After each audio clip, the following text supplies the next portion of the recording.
अशा अनंत गुह्य विषयांनी आजचा सत्संग ओतप्रोत भरलेला असेल. सर्व गृहस्थ भगिनींना नम्र विनंती, सर्वांगाचे कर्ण करून ऐकण्यासाठी आवर्जून उपस्थित राहा. सर्वांना आनंद देवदत्त, आनंद देवदत्त, आनंद देवदत्त. आणि बाळापुरे साहेबांना नम्र विनंती, त्यांनी सेवेला प्रारंभ करावा. आनंद देवदत्त, आनंद देवदत्त, आनंद देवदत्त. सद्गुरु महाराज की जय. अत्रि अनुसया माये की जय. आनंद चिंतन गुरुदेव दत्त. सद्गुरु महंत दत्तपुरी महाराज की जय. आपापले गुरु महाराज की जय. संतन की जय. माता पिता की जय.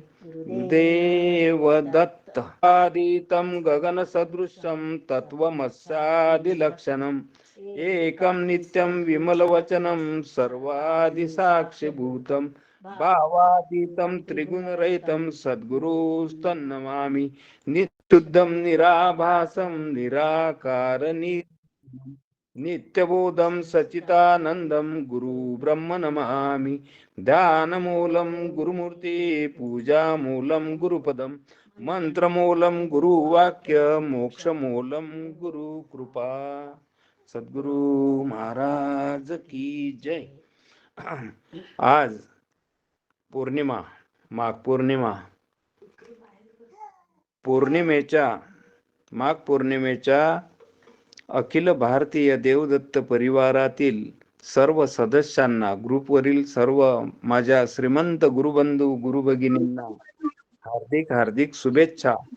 आणि तुमचं ज्ञान हे पौर्णिमेच्या पूर्ण चंद्राप्रमाणे असंच वाढत वाढत जावं. मागच्या सत्संगात देशमुख सरांनी सांगितलं होतं की आपल्या ज्ञानाची उंची ही वाढली पाहिजे. मग आपल्या ज्ञानासोबतच आपल्या परज्ञानाचीही उंची वाढली पाहिजे, अशी मी दत्तचरणी प्रार्थना करतो. दिवस निघाला पौर्णिमेचा, नरतनु माझ्या जीवाचा, गजर करा तुम्ही नामाचा, आनंद आनंद. गजर करा तुम्ही नामाचा, आनंद आनंद. 184 फेऱ्यांचा जन्म मरण दुःख भोगण्याचा, त्रास आला भोगण्याचा, आनंद आनंद. दिवस निघाला पौर्णिमेचा, नरतनु माझ्या जीवाचा, गजर करा तुम्ही नामाचा, आनंद आनंद. त्रिताप लागले देहाला, किती दुःख भोगू जीवाला, गणगोत सारे सुखाला, आनंद दिवस नरतनु माझ्या जीवाच, गजर करा तुम्ही नामाचा, आनंद आनंद. दुःखाला नाही गणगोत, सुखाला येती धावत, भिकारी झाल्यावर दूर पडत, आनंद आनंद. भिकारी झाल्यावर धूळ पडत, आनंद की जय. मामाश्री आवाज बरोबर येत आहे ना? हो हो, येत आहे येत आहे.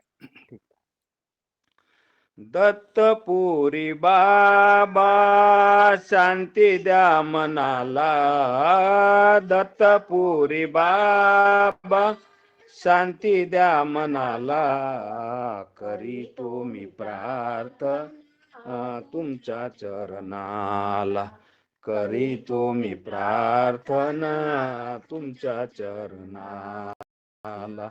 ऐका हो गुरु राया इच्छा मनाची, अखंड घडू द्या हो सेवा चरणाची. ऐका हो गुरु राया इच्छा मनाची, अखंड घडू द्या हो सेवा चरणाची. पुरवावी आस देवा, पुरवावी आस देवा, याच क्षणाला करी तुम्ही प्रार्थना तुमच्या चरणाला, करी तुम्ही प्रार्थना तुमच्या चरण. घडू द्या हो मजला संतांचा संग, गाऊ द्या मुखाने तुमचे नाम अभंग. सांभाळून न्या हो देवा, सांभाळून न्या हो देवा, अज्ञान बालकाला करी तुम्ही प्रार्थना तुमच्या चरणाला, करी तुम्ही प्रार्थना तुमच्या चरणाला. दत्तपुरी बाबा शांती द्या मनाला, दत्तपुरी बाबा शांती द्या मनाला, करी तुम्ही प्रार्थना तुमच्या चरणा, करी तुम्ही प्रार्थना तुमच्या चरणा. कुणी लोक म्हणते तुम्हाला महंत, आम्ही तर जाणतो साक्षात भगवंत. येऊन द्या हो बाबा, येऊन द्या हो बाबा, दर्शन सर्वाला, करी तुम्ही प्रार्थना तुमच्या चरणाला, करी तुम्ही प्रार्थना तुमच्या. परज्ञान येऊ द्या माझ्या सर्व देही, कर्म घडू द्या हो हाताने काही. नित्यानंद म्हणे देवा, नित्यानंद म्हणे दे ना हो मोक्षाला, करी तुम्ही प्रार्थना तुमच्या चरणाला, करी तुम्ही प्रार्थना तुमच्या चरण. सद्गुरु महाराज की जय, त्र्यनुसया माये की जय. चिंतन गुरुदेव दत्त सद्गुरु महंत दत्तपुरी महाराज, आप आपले गुरु महाराज की जय. गेल्या 72 महिन्यापूर्वी आपल्यावर खूप मोठं संकट आलं होतं. आई मुलाची नव्हती, मुलगा बापाचा नव्हता, बाप आईचा नव्हता. त्या संकटाचं नाव होतं कोरोना. आणि त्या संकट समयी अखिल भारतीय देवदत्त परिवार आणि या परिवाराचे जनक श्री विनोदजी मेंढे मामा यांना एक साक्षात्कार झाला. आपण कृतायुगातल्या महापूजेचं वर्णन ऐकतो, पण कलियुगात असा काही ज्ञान यज्ञ होईल, ज्ञानदीप यज्ञ होईल, हे कधी कुणाच्या स्वप्नातही आलं नसेल. तो जो साक्षात्कार होता मेंढे मामांना, तो कसा होता की आपण एक ज्ञानदीप यज्ञ सुरू करावा. त्या यज्ञाच्या माध्यमातून जे असंख्य अज्ञानी जीव आहे त्यांच्या ज्ञानामध्ये आणि परज्ञानामध्ये भर पडावी. आणि असं हे कार्य, हा जो त्यांनी संकल्प केला, हा संकल्प त्यांच्यासाठी वैयक्तिक होता का? नाही, तर हा संकल्प आपल्या अज्ञान जीवासाठी होता. त्या संकल्पाचं नाव काय होतं? अपने लिए नहीं, अपनों के लिए. अपने वही है जो दत्त गुह्य ज्ञान से पर ज्ञान से वंचित है. वो गुह्य ज्ञान पर ज्ञान उनको देना है, देना है, देना है. मग आता हा संकल्प सर्वात पहिले आपण आपल्या जवळच्याच व्यक्तीला सांगू. आता मामाच्या जवळच्या व्यक्ती मामा अत्र ऋषी आणि आपल्या मामी म्हणजे अनुसया माय. मामांनी अनुसया मायला म्हणजे मामींना सांगितलं की बा आपल्याला असा असा एक यज्ञ करा, अशी माझी इच्छा आहे, ज्ञानदीप यज्ञ. तेव्हा मामी म्हणल्या वा काही हरकत नाही, तुम्हाला करायचं आहे तर काही प्रॉब्लेमच नाही. मग आता याच्यासाठी काय लागल? याच्यासाठी सर्वात पहिले लागल दिवा. दिवा लागल ना. दीप प्रज्वलन करासाठी लागेल दिवा, म्हणजे नंदादीप. मामी म्हणे आपल्याच घरी आहे. मामी काय म्हणे तर आपल्याच घरी आहे. मग मामांनी म्हटलं पण याचं एक वैशिष्ट्य आहे की या यज्ञामध्ये एका घरून फक्त एकच वस्तू घ्यायची. मग आता नंदादीप मामींनी दिला. त्या नंदादीपात पाहिजे होती वात. आता वात कुठं मागायची? मामांना दिसली दत्तगुरूच्या डाव्या काखेतील झोळी, आणि ते झोळी म्हणत होती की बा आता तुम्हाला कुठंतरी पाचघरी जावं लागेल. मग मामांनी सहज असा फोन केला. कुणाला? ताराचंद महाराजांना. महाराज, सकाळी सकाळी जर असा डोक्यात विचार आला बा, तुमचं याच्यावर काय मत आहे? ताराचंद महाराज म्हणले ठीक आहे बा, काही प्रॉब्लेम नाही, चांगली गोष्ट आहे. तर म्हणे महाराज मग याच्यासाठी आपल्याला तुमच्या जवळून वात पाहिजे. आता महाराजांना दत्तपुरी महाराजांचा आशीर्वाद. महाराजांनी म्हटलं अरे ताराच्या तू हो म्हण, नाही नको म्हणू, हे तुझ्यासाठी मिळालेली संधी आहे, या यज्ञात तू तुझा सहभाग दे. मग झाला, आता नंदादीपही झाला, वातही झाली. आता काय राहिलं? आता त्या दिव्यासाठी पाहिजे होतं तेल. आणि ते तेल कुठं होतं? तर आपले ज्येष्ठ श्रेष्ठ ज्ञानी बुद्धिवंत विचारवंत जे ज्येष्ठ गुरुबंधू आहे, जे आपल्याला नेहमी या सत्संगामध्ये मार्गदर्शन करत असतात, त्यांच्याच पैकी तेल घ्यायचं होतं. म्हणून आपल्या वराडातला दत्तभक्तीचा परिपूर्ण परिवार म्हणजे आपले खिरपुरीचे मुरुमकर दादा, दिगंबर दादा. मग मामाने त्यांना फोन केला. आता त्यांना असं वाटलं की बा हा मान सन्मान प्रतिष्ठेचा आपल्याला तेल मागितलं दिव्यासाठी, हा पहिला मान आपण आपल्या जवाई बापूला देऊ, डॉक्टर साहेबाला देऊ शेगावच्या, आणि मग दुसरा पुढच्या रविवारी वाटल्यास आपण देऊ. झाला. आज अवस्था गेल्या 72 महिन्यात एकूण 312 आपल्या ज्येष्ठ श्रेष्ठ गुरुबंधूंनी या यज्ञामध्ये या ज्ञानदीपामध्ये तेल टाकलं. मामाश्री, आता या दिव्याला कितीही जोरात फुंक मारली तरी हा दिवा विझणार नाही. आनंद आनंद आनंद, देवदत्त आनंद आनंद. आता याच्यामध्ये काय साधलं गेलं? सहसा घन. मामांनी पहिले काय केलं? संपर्क, नंतर साधला संवाद, आणि त्यानंतर झालं संघटन. मग आता ताराचंद महाराजांनी तर वाद दिली ती वाद जळत जळत जळत जळत जळते, पण महाराजांना आनंद होते.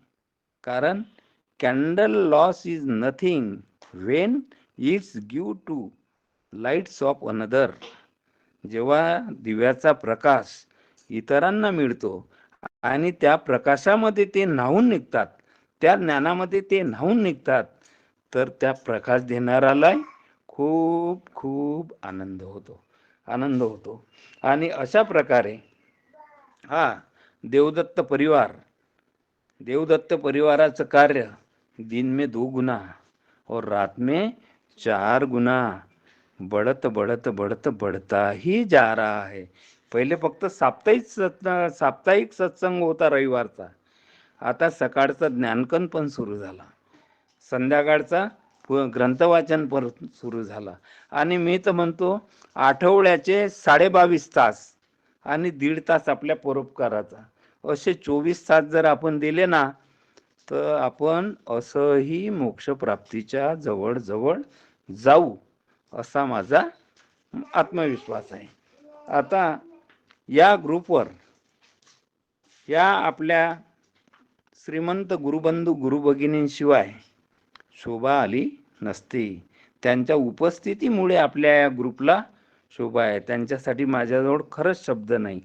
पण आज पौर्णिमा आहे म्हणून म्हणतो की आकाशाला शोभा नव्हती त्या चंद्र ताऱ्याविना, आणि आजच्या या सत्संगाला शोभा नसती माझ्या ह्या श्रीमंत गुरुबंधू गुरुभगिनी विना आनंद देवदत्त.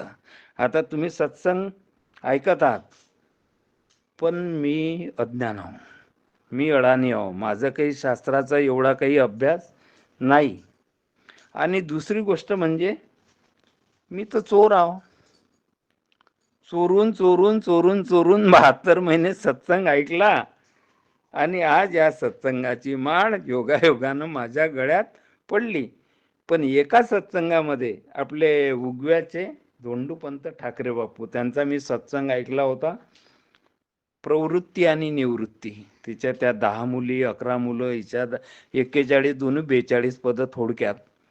पण त्याच्यात त्यांनी सांगितलं होतं, तेव्हापासूनच खरं तर मी चोरी करायला लागलो. काय सांगितलं होतं त्यांनी?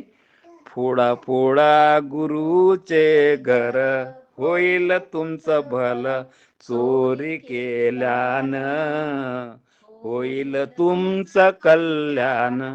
म्हणून बाबांनो, माझ्याजवळ जे धन आहे हे तुमचंच आहे, तुमच्याच जवळून घेतलेलं आहे. आणि आज योगायोगानं तुम्हालाच ते देण्याचा अल्पसा प्रयत्न करतो. त्यामुळे याच्यात माझी काही चूक झाली असेल, चूक होत असेल, होईलच चूक, तर मला मोठ्या अंतकरणाने आपण माफ करावं, हीच आपल्या चरणी प्रार्थना करतो. आनंद देवदत्त, आनंद देवदत्त, आनंद देवदत्त. आता आजचा विषय आहे मोक्षप्राप्ती. आता मोक्षप्राप्ती म्हणजे काय? कोण? मोक्षप्राप्ती म्हणजे काय? तर जन्म मरणाच्या फेऱ्यातून सुटका, मुक्तता म्हणजेच मोक्षप्राप्ती. आता या जन्म मरणाच्या फेऱ्यातून सुटका इतकी सोपी आहे का? मामा तर आपल्याला सांगतात, आपण कृता युगातही होतो, त्रेता युगातही होतो, द्वापार युगातही होतो, आता कलियुगातही आहो. काय माहित बापा कधी आपल्याला सुटका भेटन याच्यातून. तर पण आपल्याला सुटका न मिळण्याचं एकमेव कारण काय आहे की आपल्या भक्तीला आपण भाग पाडतो, डिवाइड करतो, त्या भक्तीमध्ये अंतर पडू देतो. आपली एकनिष्ठ भक्ती आपल्याला मोक्षपदापर्यंत नेते, पण त्या गणपतीच्या वेळेस तो आपल्याशिवाय तो गणपती जेवतच नाही. दुर्गा देवीच्या वेळेस त्या दिव्यात तेल टाकायला कोणीच नसते. मग यानं काय होते की यानं आपल्या भक्तीत अंतर पडते. असं तुम्हाला वाटत नाही का? मला तर वाटते बा. कोण ग्रह पाठी लागला, जीव हा दुःखाने व्याकुळ झाला. कोण ग्रह पाठी लागला, जीव हा दुःखाने व्याकुळ झाला. जनमने हो जाना काशीशी, करा पूजन दान गंगेशी. मीन जाळ्यात कसा अडला, जीव हा दुःखाने व्याकुळ झाला. कोण ग्रह पाठी लागला, जीव हा दुःखाने व्याकुळ झाला. कोणी म्हणती पुसा पंडिताची, अभिषेकाची माहिती कैसी. शिव बिल्लीनीचे पाठी लागला, जीव हा दुःखाने व्याकुळ झाला. कोण ग्रह पाठी लागला, काही सुचेना देवा हो मजला. केले उपवास कार्तिक मासी, स्वयं पूजिली विष्णूची मूर्ती. तोही शापाने पापाने ग्रासला, जीव हा दुःखाने व्याकुळ झाला. कोण ग्रह पाठी लागला, जीव हा दुःखाने व्याकुळ झाला. घाला गोंधळ म्हणती आईचा, बांधवा गाला गोंधळ म्हणती आईचा, वाजवा डप हा मुरलीचा, केला नवस पवन सुताला, जीव हा दुःखाने व्याकुळ झाला, कोण ग्रह पाठी लागला, जीव हा दुःखाने व्याकुळ झाला, मने दत्तपुरीचा दास, ऐका भक्त जना फेरा 84चा, चुके ना म्हणून लागलो निराज पंथाला, काही सुचेना देवा हो मजला, काही सुचेना देवा हो मजला. आपण एक निष्ठ भक्ती करत असू तरच मोक्ष प्राप्तीवर आपला अग्र हक्क आहे. आणि आपली जर एकनिष्ठ भक्ती नसेल तर मग आपण मोक्ष प्राप्तीची अपेक्षा का बरं करायची? मोक्ष प्राप्तीसाठी आपल्याला काय लागल? साधन लागल. आपल्याला जर काही आपलं पक्ष काय आहे? आपलं पक्ष आहे मोक्ष प्राप्ती मला मिळाली पाहिजे. मग आपलं साध्य काय आहे? आपलं साध्य आहे की बा जन्म मरणाच्या फेऱ्यातून आपल्याला मुक्तता मिळाली पाहिजे. आता जन्म मरणाच्या फेऱ्यातून आपल्याला मुक्तता मिळण्यासाठी आपल्याला साधन लागल ना. आणि दत्त संप्रदायात मोक्ष प्राप्ती म्हणजे जन्म मृत्यूच्या चक्रातून सुटका हेच आपल्या जीवनाचे सर्वोच्च साध्य आहे. म्हणजे पक्ष झालं, साध्य झालं, आता सिद्धता म्हणजे साधन. आता मोक्ष प्राप्तीची साधने, कोण्या साधनांमुळे आपण मोक्ष प्राप्तीला जाऊ, तर यासाठी आपण एक दाखला घेत आहोत. कोणाचा? कुशानंद महाराजांचा. कुशानंद महाराजांनी आपल्याला जो प्रसाद दिला, काय म्हणते तो प्रसाद?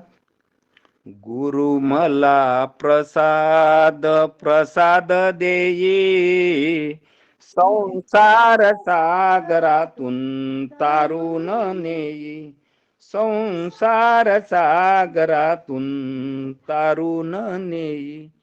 तर गुरु मला प्रसाद देई, संसार सागरातून तारून नेई.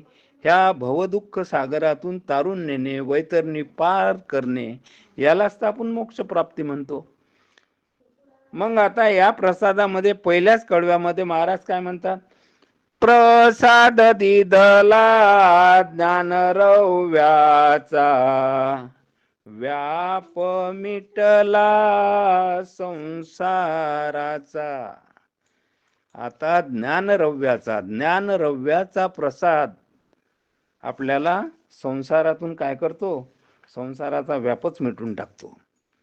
मग आता संसाराचा व्याप मिटणे म्हणजे अंतरत्व. संसाराचा व्याप मिटणे म्हणजे संसारातून अलिप्तता म्हणजेच अंतरत्व. संसारात राहून एकांत राहणे ज्ञान जीवाला सत्याकडे नेतं. सर्वच म्हणतात परज्ञानाचा अभाव आहे. मग ज्ञान हे तर नोकरीसाठी लागतं, परंतु दत्तप्रभूचे ज्ञान हे भवसागर तारून नेणारं परज्ञान असून आपल्याला परज्ञानाची गरज आहे. Need is a mother of innovation. गरज ही शोधाची जननी असते, आई असते. परज्ञान मिळाल्याशिवाय आत्मज्ञान मिळत नाही. म्हणून ज्ञानाची दत्तज्योत ही आपल्या हृदयात प्रज्वलित झाली पाहिजे. हीच मोक्ष प्राप्तीची पहिली पायरी होय. म्हणजे आता पहिलं साधन काय? ज्ञान. आणि त्या ज्ञानाच्या वृद्धीसाठी, वाढीसाठीच तर मामानं 6 वर्षापूर्वी आपलं शाळा काढलेली आहे, दत्त नामाची शाळा भरली आहे की नाही. मग आता दुसरा दाखला कोणचा आहे? कुशानंद महाराजांचा. प्रसाद दिदला भक्ती साखरेचा, फेरा चुकला लक्ष 84चा.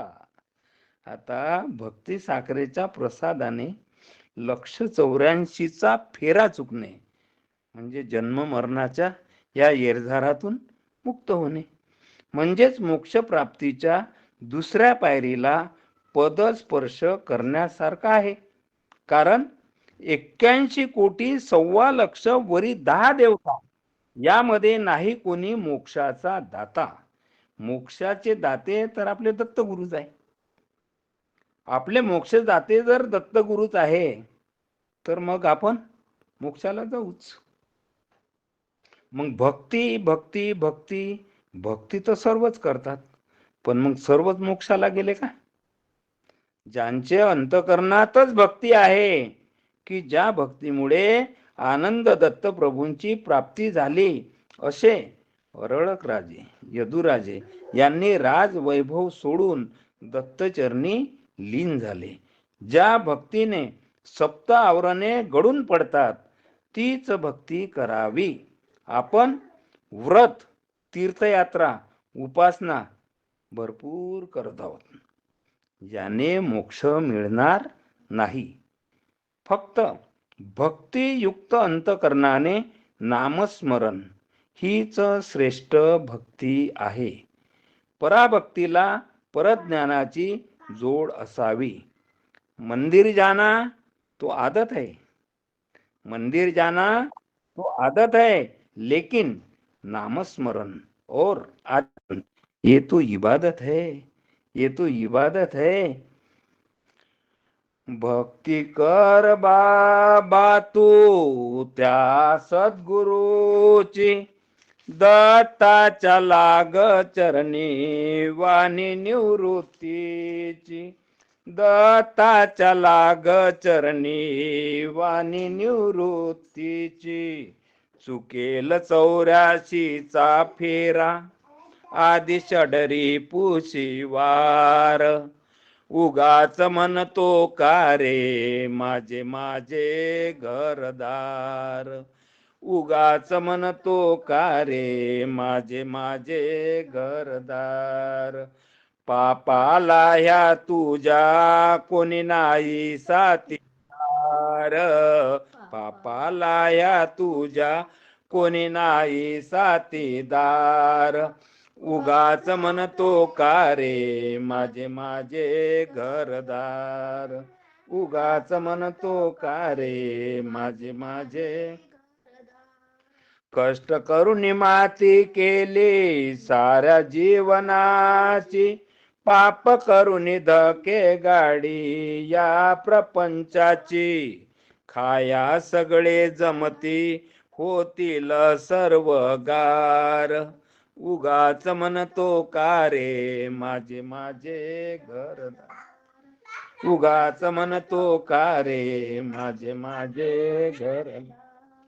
विषयाच्या मोहात तू जाऊन फसला, मायेच्या लोभामध्ये देवाशी विसरला, मायेच्या लोभामध्ये देवाशी विसरला.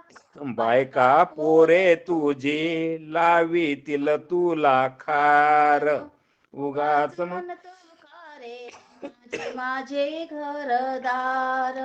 पापाला या तुझ्या कोणी नाही साथीदार, उगाच म्हणतो का रे माझे माझे घरदार.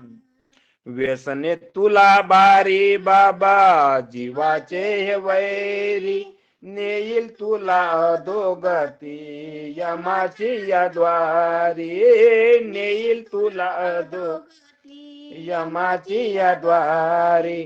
सोड अवगुण ऐक रे शब्द चार, उगाच म्हणतो का रे माझे माझे घरदार, उगाच म्हणतो का रे माझे माझे घरदार. पत्नी पुत्र मोह पसारा, लागू नको यांचा नांदा, कर जीवाचा निवारा. लाग आनंद ध्यानी, करे वेद सार. उगाच म्हणतो का रे माझे माझे घर, उगाच म्हणतो का रे माझे माझे घरदार. आता साधनामध्ये आपण ज्ञान पाहिलं, भक्ती पाहिली. आता कुशानंद महाराजाचाच दाखला घेऊ ना. तिसरा काय म्हणतात महाराज?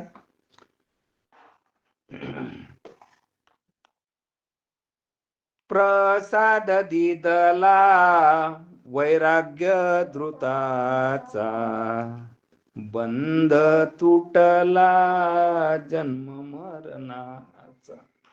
आता वैराग्य धृताच्या प्रसादाने जन्म मरणाचा बंध तुटणे म्हणजेच मोक्ष प्राप्तीच्या दिशेने एक पाऊल पुढेच पडणे होय. पण कोणते वैराग्य धृत? धृत म्हणजे काय?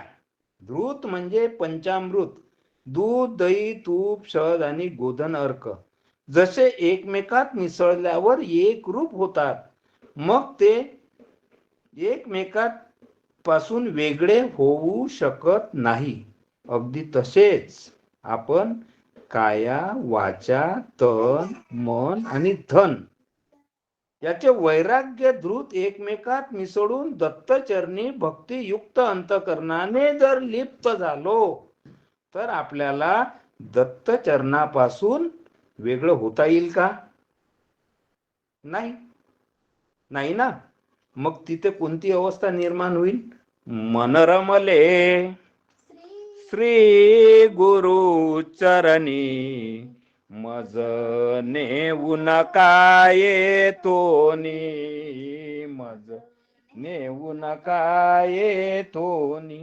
मन रमले श्री गुरु चरणी, मज नेऊन काय तोनी, मज नेऊन काय तोनी. गुरुपदाचा हासवास, दे जो ब्रह्मपदा निज ध्यास. बोध महावाक्याची धुनी, बोध महावाक्याची धुनी.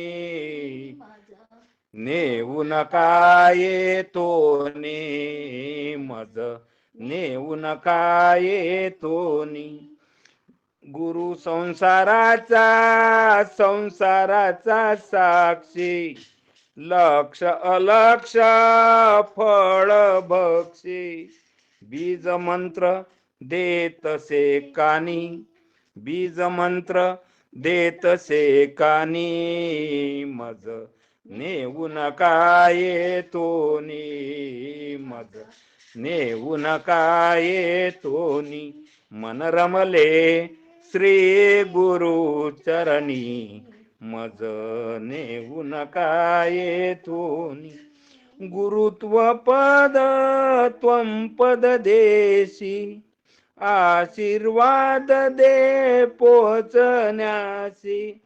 माझा मी देह ओळखुनी, माझा मी देह ओळखुनी. मज नेऊन काय तोनी, मज नेऊन काय तोनी. मन रमले श्री गुरु चरणी, मज नेऊन काय तोनी. दास मने वेड गुरुचे, एरवी कोणी मज न रुचे. येथे आप्तना परके कोणी, येथे आप्तना परके कोणी. मज नेऊन काय तोनी, मज नेऊन काय तोनी. असं आपण दत्तचरणाशी मिसळलं पाहिजे, मिक्स झालं पाहिजे की ते चरण सोडण्याचा, तिथून आपल्याला विलग करण्याची शक्ती ही कोणामध्येही नसली पाहिजे. पण आपलं काय होत, आपण त्यागालाच वैराग्य म्हणतो. दान करावे उजव्या हाताने, कडून द्यावे डाव्या हाताला. उजव्या हातानं केलेलं दान हे डाव्या हातालाही कळू द्यायचं नाही म्हणते. आणि आपण दान दिलं की ते आपला फोटो काढतो ग्रुपवर टाकतो. म्हणजे आपल्या इकडची नाही म्हणा गोष्ट, तिकडची सांगतो मी, अमेरिकेच्या इकडची. पण हे आहे, सत्य आहे. पण चिड़ी चोच भर ले गई, चिड़ी चोच भर ले गई, नदी न घटियो नीर, दान देने से धन ना घटे, कह गए दास कबीर. कबीर महाराजांचा दोरा आहे की वैराग्य म्हणजे काय. वैराग्य म्हणजे काय? आपण अशी जे जे ठावे ते ते इतरांना सांगावे, यालाच तर वैराग्य म्हणतात. आपण अशी जे जे ठावे ते ते इतरांशी सांगावे, यालाच वैराग्य म्हणतात. आणि वैराग्याचं ज्वलंत आणि पहिलं उदाहरण जर तुम्हाला पाहायचं असेल तर ते वैराग्यमूर्ती गाडगेबाबांचं आहे. की त्यांचा सत्संग सुरू होता, म्हणजे कीर्तन सुरू होतं, आणि त्या कीर्तनामध्ये गावचा ओळखीचा माणूस निरोप घेऊन आला, बाबा बाबा बाबा तुमचा मुलगा वारला. तेव्हा गाडगे महाराज म्हणतात, असे मेले कोट्यान कोटी, काय रडू मी त्या एकट्यासाठी. ते होय वैराग्य, ते होय वैराग्य. वैराग्याचं दुसरं उदाहरण जर द्यायचं झालं तर गुरुवर्य महंत दत्तपुरी महाराज. दत्तपुरी महाराजांचं वैराग्य महाराजांनी स्वतः आम्हाला सांगितलेलं हे उदाहरण आहे की ते निरंजन माहुरला असताना त्यांच्या आई वारल्या. आता त्यांचं गाव बेलोरा, पण ते गावात कधी मुंडन झाल्यानंतर गेलेच नाही, त्यांनी पाय दिला नाही गावात. पण आई साक्षात्कार झाला, आई भेटीला आली, बाबा मी तर गेली. मग महाराजांनाही असं वाटलं की बा आपण गेलं पाहिजे, म्हणून महाराज दुसऱ्या दिवशी चांदूर बाजारला आले. पण बेलोऱ्याला गेले का नाही, चांदूर बाजारला आले. आपली शिष्य मंडळी जे चांदूर बाजारला आहे त्यांना ते भेटले, त्यांना सांगितलं की बा आई गेली आणि मी आता उद्याचा तिचा 3रा दिवस आहे, तर तुम्ही 3ऱ्या दिवसापासून 9व्या दिवसापर्यंत हे त्यांनी तो विधी सांगितला आणि अष्टपूजा करायची. आणि महाराज चांदूर बाजार वरून निरंजन माहुरला निघून गेले. हे वैराग्य नाही, हे वैराग्य आहे. वैराग्याचं तिसरं उदाहरण जर द्यायचं असेल तर आपण आता चातुर्मास सांगता समारंभात पाहिलेली विभूती गुरुवर्य परमानंद महाराज, की ज्यांनी बद्रिका आश्रम येथे खडतर कठीण असा चातुर्मास केला. हिमवृष्टी, आता तिथं आपण गेलेलो आहोत, बद्रिका आश्रमला आपण गेलेलो आहोत, त्याच्यामुळे कशी अवस्था आहे आपल्याला माहीत आहे. तिथं खाली अंथरून टाकायला आहे, नाही आहे, पांघरून टाकायला आहे. अहो त्यांनी त्या हिमवर्षा म्हणजे बर्फाच्या पाण्यानं आंघोळ करणे आणि तेच पाणी पिणे, काय त्यांचं. मग याला आपण वैराग्य नाही म्हणू का? हे वैराग्य आहे. यानंतर वैराग्याचं चौथं उदाहरण जर द्यायचं झाल्यास, जिथं जागतं उदाहरण म्हणजे सद्गुरू महंत दत्तपुरी महाराज भक्त निवासचे सचिव दिवाकर पतिंगे दादा. आता माझं रिटायरमेंट झालं 31 डिसेंबर 2020 ला, आणि या पतिंगे रिटायरमेंट झालं 30 सप्टेंबर 2021 ला, आणि 1 ऑक्टोबर 2021 पासून ते निरंजन माहुरलाच आहेत. आपण 4 दिवस आपलं घर सोडू शकत नाही. आज हा माणूस 5 वर्षापासून भक्त निवासच्या कार्यात स्वतःला झोकून दिलं आणि ते कार्य करून राहिले. बरं माणूसच काय नाही बाई, ते माऊली माणसापेक्षा 2 पावलं पुढे आहे. आमच्या त्या विजूताई माणसापेक्षा 2 पावलं पुढे, की गेल्या 7 वर्षात आमचा जो रथ परिक्रमा करते, 16 दिवसाची परिक्रमा राहते भक्त निवासच्या सभासद नोंदणीसाठी, त्या रथामध्ये टाकायला दरवर्षी 21,000 रुपयाचं दान त्या करतात. याला काय म्हणावं, की आपला 1 रुपयाचा खर्च त्या भक्त निवासला व्हाउचर म्हणून लागलेला नाही, सगळं वरच्या वर होऊन राहिलं. म्हणून म्हणतो आता पुढचा जो दाखला आहे कुशानंद महाराजांचा, प्रसाद दिदला पेळे बर्फी, तन मन धन हे गुरुला अर्पी. मोक्ष प्राप्तीसाठी दत्त भक्तीमध्ये आचरण महत्वाचे आहे. पेढे बर्फी तन मन धन यामधून आचरणाचा संदेश मिळतो आणि आचरणाविना मोक्षप्राप्ती अपेक्षा करायची नाही. गुरु माऊली आपल्याला बीज मंत्र देताना वरील संकल्प करून घेतात. काय म्हणतात? काया वाचा तन मन धन गुरुचे अर्पण. मग हा संकल्प झाल्यानंतर मग आपल्याजवळ काय राहते हो? आपलं ते सर्व गुरुच होते. मग आपले विधायक व चांगले कर्म हे आपण गुरुचेच समजू, पण आपले विघातक वाईट आणि पाप कर्म हे देखील गुरुचेच होईल ना. मग पण गुरु माऊलीचे अंगावरील वस्त्र हे भगवे आहे आणि आपल्या अंगावरील वस्त्र हे धवल म्हणजेच पांढरे आहे आणि पांढऱ्या वस्त्रावरील डाग मळ लवकर दिसतो चार लोकांना. गुरु माऊली पापक्षालन करण्यासाठी जरी सक्षम असली तरी दोष मात्र आपल्यालाच लागतो आणि अष्टविसंती वर्ष नरक यातना आपल्यालाच भोगाव्या लागतील. म्हणजेच जीवाचा उद्धार व्हावा म्हणून मोक्ष प्राप्तीसाठी गुरु केला आणि पदरी नरकवास मिळाला असे होता कामा नये. म्हणून मायबाप हो, माझी हात जोडून नम्र विनंती आहे, आचरण हे शुद्ध म्हणजे शुद्धच असावे, तिथे काहीही तडजोड नसावी. No adjustment. आचरण चुकलं तर काय होईल? आचरण चुकलं तर आपल्या भक्तीत अंतर पडेल आणि आपल्या भक्तीत अंतर पडल्यावर मग झाला ना तो सगळ्यात मोठा ऍक्सिडेंट आहे ना. कारण आचरण हे आपल्या कर्माशी निगडित आहे. या सृष्टीवर येणारा जो जीव आहे तो पंचकर्मामध्ये गुरफटलेला आहे की हे सर्व कर्म आपल्याला याच जन्मात करायचे आहे. मग हे पंचकर्म कोणचे? आपलं देहकर्म झालं, आपलं व्यवसाय कर्म झालं, आपलं कर्तव्य कर्म झालं, आपलं अध्यात्म कर्म झालं, आपलं धर्म कर्म झालं. मग या एका एका कर्माचे 20-20 कर्म आहे, असे एकूण 100 कर्म आहे. पण त्या 100 कर्मापैकी 6 कर्म देवानं आपल्या हातात ठेवलेले आहे. हे 6 कर्म कोणचे आहे? जन्म मरण आपल्या हातात नाही,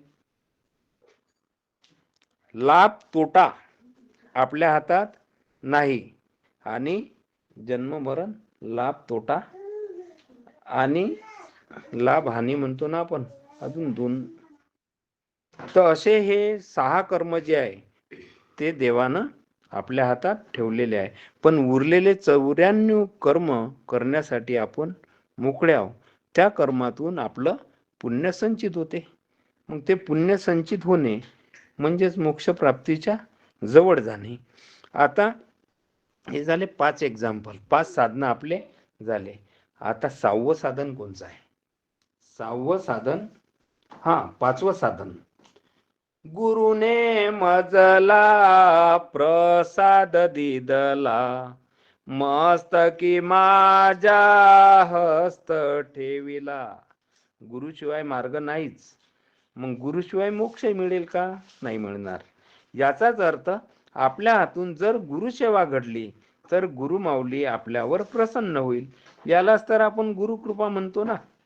गुरुकृपा झाली, पुण्याई फळा आली, हृदयाचे अंतरंगी ज्ञानाचा झरा. म्हणूनच गुरु माऊलीचा वरद हस्त असल्याशिवाय शिष्याला मोक्ष मिळणेच नाही. हे झाले 5 साधनं. तर 6वं साधन कोणचं आहे? 6वं साधन आहे दया. 6वं साधन काय? दया. दया म्हणजे इतरांच्या दुःखाबद्दल वाटणारी सहानुभूती, करुणा, रम किंवा दयाळूपणा म्हणतो आपण, होय ना. हा असा मनोभाव जो कोणाचे कष्ट पाहून ते दूर करण्याची प्रेरणा देतो. धार्मिक संदर्भात दया म्हणजे दुसऱ्याच्या जीवनाचे व वेदनेचे मूल्य समजून घेणे, ज्याला करुणा असेही म्हणतात. आता या दयेनं केलेला पराक्रम तुम्हाला सांगतो. दया ही धन कुबेराची पत्नी असते. एक मोठे व्यापारी, त्यांची ही पत्नी. पण म्हणतात ना, प्रभू हा खेळ दुनियेचा कशाला सांग केलाची. देवानं प्रत्येकाच्या मांग काही ना काही दसकट ठेवलंच आहे. आता सगळी गडगंज श्रीमंती असताना, नोकर चावकर, फॅक्टरी हे सगळं असताना, पण त्यांच्या घरामध्ये कुलदीपक नव्हता, मुलगा नाही किंवा मुलगी नाही. त्यामुळे ते माऊली खिन्न राहायचे. आणि शेवटी घरी दोघच जण. मग एक ते शेठ आपले आले त्याच्या दुकानहून, ते पण नाराज व्हायचे. आता काय करायचं असं करता करता 12-13 वर्ष निघून गेले. पण एक दिवस अशाच एका पौर्णिमाच्या दिवशी ते रात्री एका संध्याकाळच्या वेळेला एका मंदिरात गेले. मग मंदिरात गेल्यावर त्यांनी दर्शन घेतलं. दर्शन घेतल्यावर ते जेव्हा मंदिराला जेव्हा परिक्रमा करायला लागले, तेव्हा त्या दया या माऊलीला एक नवजात शिशु त्या मंदिरात मिळाला आणि त्यांचं ते प्रेम वात्सल्य जागृत झालं. त्यांनी त्या मुलाला कवेत घेतलं आणि रडणारं बाळ थांबलं, मुकं झालं. त्यांनाही आनंद झाला. त्याला घरी आणलं, वाळवलं, त्याला प्रेम लावलं, लहानाचं मोठं केलं. असं करता करता करता करता तो बालक 12 वर्षाचा झाला. म्हणजे तो 5व्या-6व्या वर्गात गेला. मग साहजिकच त्याची आई म्हणाल ना की बाबा आता आपण असं करू, याचे कान फुकू, याला अनुग्रह देऊ आणि याला काहीतरी आपल्या याच्यात. मग ते गेले, आश्रमात गेले, महाराजांना भेटले. तर तो मुलगा म्हणे मला अनुग्रह घ्यायचा नाही, ते तुमचं तुम्ही पाहत बघा काय आहे, तर मला काही त्याच्यातलं समजत नाही, मला काही त्याच्यात तुम्ही टाकू नका. मग असं म्हटल्यावर त्याच्या वडिलांनी त्या बाळाला समजावलं, बाळा आपण जाऊ, तिथं पाहू, तुला पटलं तर तू कर, नाही पटलं राहिलं लेखाचं, असं काही वाया थोडं गेलं काही. म्हणून मग ते त्या आश्रमात गेले आणि आश्रमात गेल्यावर त्या मुलाचे ते चलबिचल अवस्था त्या महाराजांनी पाहिली. आता त्याच्या आईने ते गुरुपूजा केली, दक्षिणा दिली, तिच्या पतींनी पण पूजा केली आणि महाराज सहज म्हणतात, एक वेळा आनंद देवदत्त म्हटलं तर काय होते. आता ते त्या मुलाने ऐकलं आणि तिथून तो जेव्हा घरी आला तेव्हा असंच त्याचं ते सुरू राहायचं. एक वेळा आनंद देवदत्त म्हटलं तर काय होते, एक वेळा आनंद देवदत्त म्हटलं तर काय होते. असं करता करता तो वाढत गेला, मोठा झाला, त्याची शाळा झाली, त्यानं आपला व्यवहार सांभाळला, लग्न झालं, मुलं झाले. कालांतरानं तो व्यक्ती देवाजवळ गेला, म्हणजे त्याला मृत्यू पावला. आता मृत्यू पावल्यावर आपल्या सत्संगात आपण नेहमीच पाहतो की 40व्या दिवशी त्याला धर्मसभेत उभं केल्या जाते की बा तुमचे काही कर्मधर्म विरोही चिदोरी असेल ते तुम्ही दाखवा बा. आता त्याच्या तोंडून एकच वाक्य निघालं, एक वेळा आनंद देवदत्त म्हटलं तर काय होते. आता हा प्रश्न जेव्हा तिथं त्या आनंद सभेत विचारला, जेव्हा त्यांनी ऐकला, तेव्हा त्यांना असं वाटलं की बा एक वेळा आनंद दत्त काय, म्हणजे आनंद देवदत्त म्हटलं तर काय होते हे तर आपल्याला काही. मग त्याच्यावर चिंतन मंथन झालं आणि सर्वानुमते ठराव मंजूर झाला की आपण असं करू, आता ब्रह्मदेवाकडे जाऊ यांना घेऊन आणि त्यांना विचारू की बा एक वेळा आनंद देवदत्त म्हटलं तर काय होते. तो म्हणे बा ते तुमचं काम आहे म्हणे सांगायचं, तुम्ही इथं सांगा म्हणे, मी असा तर काही येणार नाही म्हणे. 40 दिवसापासून तर मी खूप परेशान झालो म्हणे, आता माझी कंडिशन मला माहित म्हणे काय आहे. तर मग त्या जीवेश्वराला तिथून मेण्यामध्ये कुठपर्यंत नेल्या गेलं, ब्रह्मदेवाच्या निवासस्थानापर्यंत. तिथं गेलं तर खाली उतरलं, ते मेणा ठेवला आणि काय कसं त्यांनी सांगितलं की बा एक वेळा आनंद देवदत्त म्हटलं तर काय होते.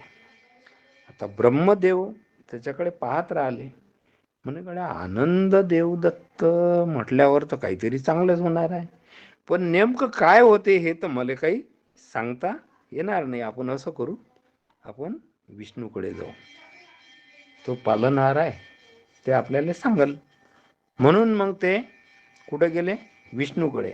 पण तिथेच त्यांच्या त्या मेण्याचा एक भोई कमी झाला आणि ब्रह्मदेवाला त्या भोयाची जागा स्वीकारावी लागली आणि त्या जीवेश्वराला घेऊन ते विष्णूकडे गेले. आता विष्णूकडे गेल्यावर मग तिथं तो मेणा ठेवला, ते निघाले बाहेर. त्यांनी तेच विचारलं की बा एक वेळा आनंद देवदत्त म्हटलं तर काय होते. आता एक वेळा आनंद देवदत्त म्हटलं तर देवदत्त म्हटलं तर चांगलंच होते, पण नेमकं काय होते हे तर काही माझंही काही लक्षात नाही येऊन राहिलं. म्हणे विष्णू म्हणे बा मग आपण असं करू ना, म्हणे आपण शंकरजीकडे जाऊ, त्यांना विचारू, त्यांना याच्यातली माहिती असेलच. मग तिथे काय झालं, तिथे त्या मेण्याचा एक भोई कमी झाला आणि विष्णूला भोयाच्या जागेवर शिफ्ट व्हावा लागला आणि तिथून तो मेणा कुठे निघाला, शंकरजीकडे. मग तिथं गेल्यावर तेच अवस्था, एक वेळा आनंद देवदत्त म्हटलं तर काय होते. शंकरजी म्हणे वा हे आनंद देवदत्त म्हणजे हे तर खूप मोठं झालं म्हणे, हे मोठंच काम आहे म्हणे, याचं काही बोलायचं कामच नाही. मग होते काय, एक वेळा आनंद देवदत्त म्हटलं तर काय होते हे सांगा. नाही म्हणे गड्या एवढं तर काही नाही सांगता येत आपल्याला. आणि आपण असं करू ना, त्याच्यापेक्षा आपण दत्तगुरूकडेच जाऊ म्हणे आणि दत्तगुरूलाच आपण एक वेळा आनंद देवदत्त म्हटलं तर काय होते हे आपण विचारू. मग तिथे त्या मेण्याचा एक भोई कमी झाला. शंकरजीला त्या तो मेणा घ्यावा लागला आपल्या खांद्यावर आणि त्या जीवेश्वराला घेऊन ते दत्तगुरूकडे गेले. जेव्हा ते दत्तगुरूकडे गेले आणि मेणा खाली ठेवला आणि हा जीवेश्वर जसा तिथून बाहेर निघाला, याने दत्तगुरूचे पाय धरले. म्हणे बा एकदा आनंद देवदत्त म्हटलं तर काय होते. दत्तगुरू म्हणे बाबा त्याला कवेत धरलं, कवटाळलं, त्याचा मुका घेतला. अरे एक वेळा नाही, तू अनंत वेळा आनंद देवदत्त आनंद देवदत्त आनंद देवदत्त म्हटलं आणि या तुझ्या आनंद देवदत्त म्हणण्यामुळे तुझा जन्म मरणाचा फेरा चुकला, तू माझ्या चरणाजवळ आला. हा आनंद देवदत्त म्हणण्याचा लाभ. म्हणून मग आता सातवं साध्य जे आहे आपलं ते आहे क्षमा. दया झालं, आता क्षमा. क्षमा म्हणजे स्वतःला दुखवणाऱ्या व्यक्तीबद्दल मनात असलेला राग, सूड किंवा कळवटपणा स्वेच्छेने आणि जाणीवपूर्वक सोडून देणे होय. ही एक मानसिक प्रक्रिया आहे जी तुम्हाला भावनिक दृष्ट्या मुक्त करते. आपण काय म्हणतो की बा क्षमादान करणारी व्यक्ती हे खरंच दिलदार पाहिजे, मनानं मोठी पाहिजे आणि दया, क्षमा, शांती आचरणात आणल्यास आपण मोक्षप्राप्तीच्या मार्गावर लागतो. याच्यानंतर जे आपल्या भक्त किती आहे, भक्ती 9 विधा भक्ती म्हणजे 9 प्रकारच्या. मग मोक्षाचे साधन किती आहे, 9च आहे. आता 9वं साधन कोणचं आहे, 9वं साधन आहे सत्संगती. सत्संगतीचा महिमा. कारण बाह्य भौतिक वातावरण नेहमी आपल्यावर विपरीत परिणाम करत असते. आपल्या अंतःकरणात जे करावं वाटते कधी कधी आपण त्याच्यापासूनही विचलित होतो. म्हणूनच काय म्हटलेलं आहे, संगत करावी सदा सज्जनांची, सावली नसावी कधी दुर्जनाची. सावली नसावी कधी दुर्जनाची, संगत करावी सदा सज्जनाची, सावली नसावी कधी दुर्जनाची. सावली नसावी कधी दुर्जनाची.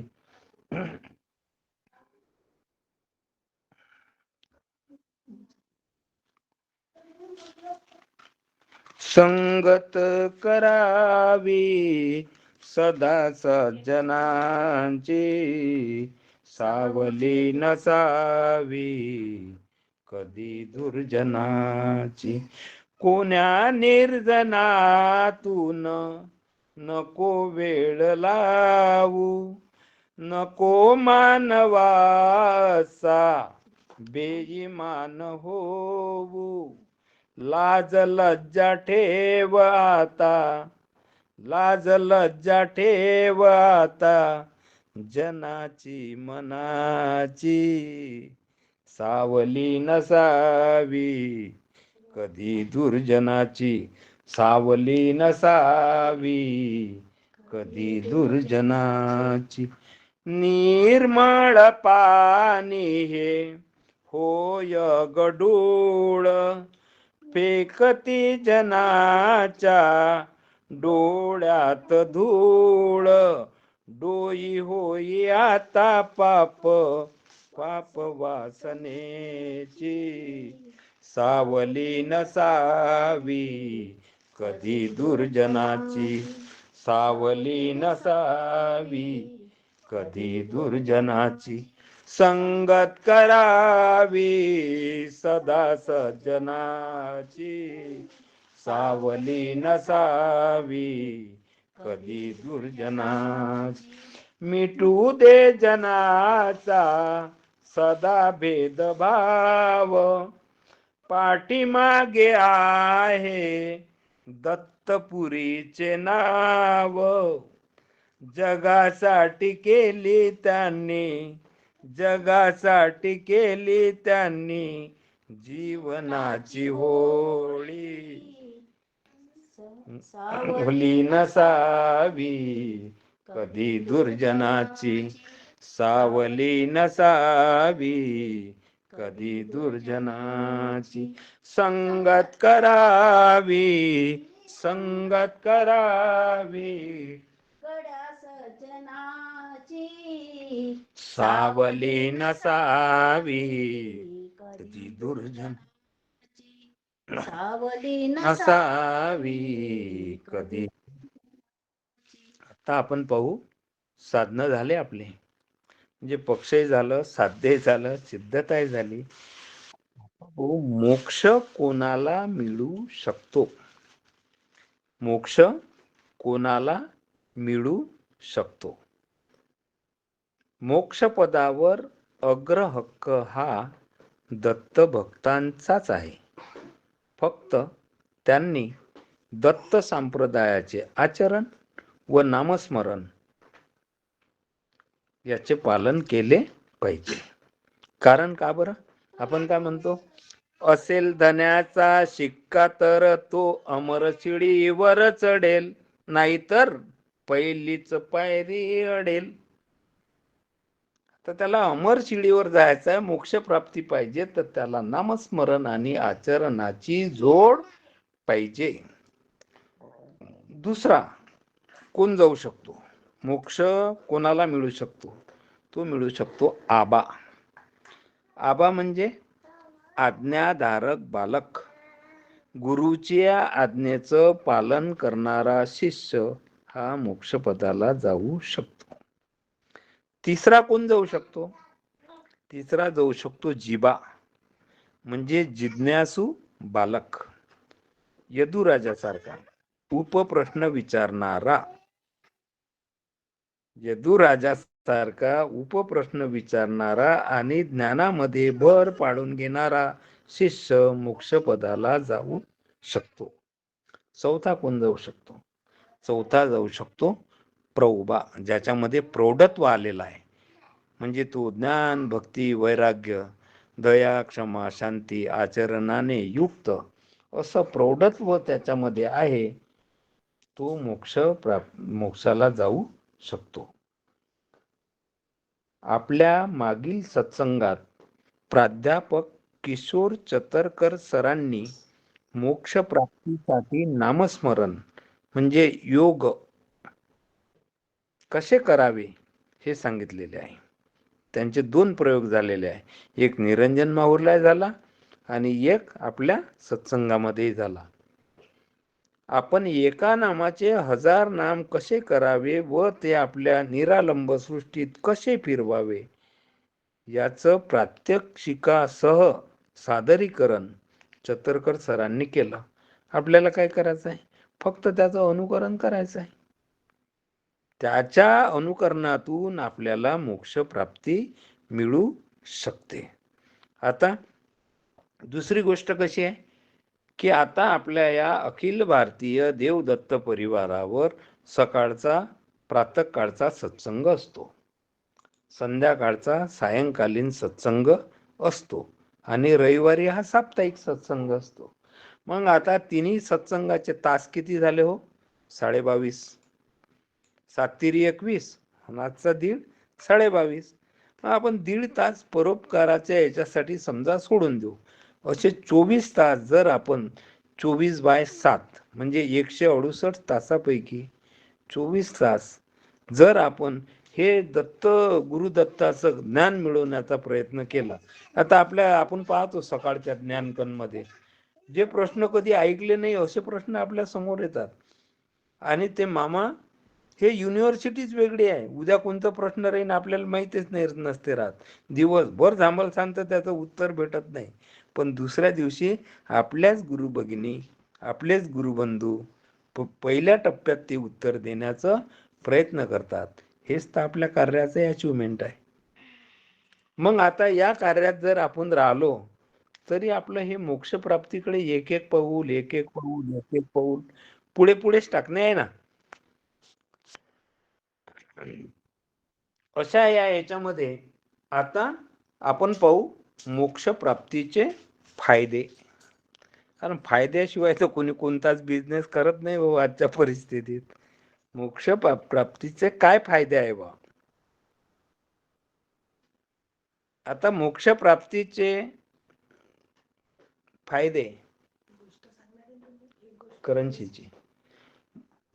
आता याच्यामध्ये एक खूप उद्योजक राहते, त्यांची फॅक्टरी राहते आणि ते आपल्या घरून फॅक्टरीत जाण्यासाठी निघतात. तर त्यांचा जो ड्रायव्हर असते ते गाडीमध्ये ते ऑडिओ लावतात.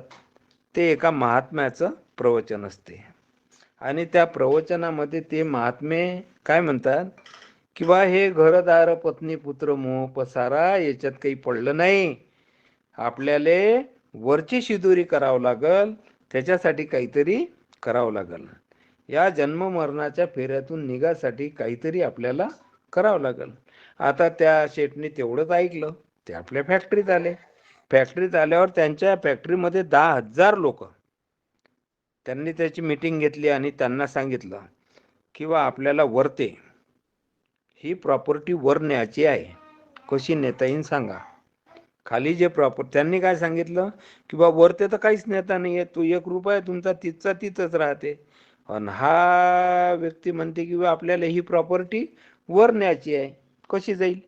तर म्हणते जो कोणी सांगाल ही प्रॉपर्टी वर कशी न्यायची त्याला 1 करोड रुपयाचं बक्षीस दिलं जाईल. आता याच्या 7 दिवस निघून जाते पण कोणी काही सांगत नाही. 7 दिवसानंतर ते परत उद्योजक ते मीटिंग घेते आणि त्यांना सांगते की बाबा रे 7 दिवसात कोणीच उत्तर सांगितलं नाही. आता असं करा की आपण 1 करोडच्या ऐवजी 5 करोड रुपये देऊ, पण आपल्याला ही प्रॉपर्टी वर कशी न्यायची हे मला तुम्ही समजून सांगा. चालेल. 7 दिवस निघून जाते तरी त्याला उत्तर काही भेटत नाही. आता उत्तर मिळत नाही. शेवटी ते काय करतात उद्योजक, ते म्हणते बा आता असं करा पेपरात ऍड देऊन द्या. म्हणते पेपरात ऍड देऊन द्या आणि आपल्याला हे खालची प्रॉपर्टी वर न्यायसाठी काय करावं लागल हे सांगा तुम्ही. तर त्याच्यासाठी आपण त्याला 10 करोड रुपये बक्षीस देऊ. आता तो पेपर पडला दादा ताई अखिल भारतीय देवदत्त परिवाराचे आपले एक ज्येष्ठ श्रेष्ठ गुरुबंधू, त्यांचं नाव आपले गोस्वामी सर. काय म्हणतो आपण महेश बुंदे. नाही आपले गोस्वामी सर. गोस्वामी सरांना तो पेपर हाती लागला आणि त्यांनी वाचलं, शिक्षक माणूस, चिकित्सक बुद्धी, अनबा ही प्रॉपर्टी वर कशी न्यायची, आणि हे जर आपण त्याला सांगितलं तर 10 करोड रुपये बक्षीसही मिळते. म्हणून मग गोसावी सर त्या उद्योजकांकडे गेले आणि तर ते घरी गेले होते. मग त्यांच्या पीएनं फोन केला की बा त्या शेठला बोलवा, कोणीतरी एक व्यक्ती आलेली आहे आणि त्यांना आपलं म्हणजे प्रॉपर्टी वर न्यायचं ते काहीतरी टिप्स सांगणार आहेत. तर त्या पीएने फोन केला, त्या शेठला बोलावलं, त्याची गोसावी सरांची भेट झाली, चर्चा झाली. आता गोसावी सर त्यांना कसे म्हणतात, पहिला प्रश्न गोसावी सरांचा असा होता की बा तुम्ही अमेरिकेला गेले होते का? ते शेठ म्हणे हो. मग पहिले काय केलं? तर पहिले म्हणे बा जे रुपये होते माझ्याजवळ त्याचे डॉलर केले म्हणे, कारण अमेरिकेत रुपये चालतच नाही म्हणे. बरोबर आहे म्हणे. मग गोसावी सरांनी दुसरा प्रश्न विचारला की तुम्ही जपानला गेले होते काय? तर जपानला ते म्हणे हो बा जपानला. पण का तुम्ही विचारता? म्हणून मी सांगितलं ना तुम्हाला पहिल्या वेळेस. नाही नाही, जपानला गेले होते का एवढं तर सांगा तुम्ही मला. तर ते म्हणे हो जपानला गेलो होतो. म्हणे मग पहिले काय केलं? तर म्हणे पहिले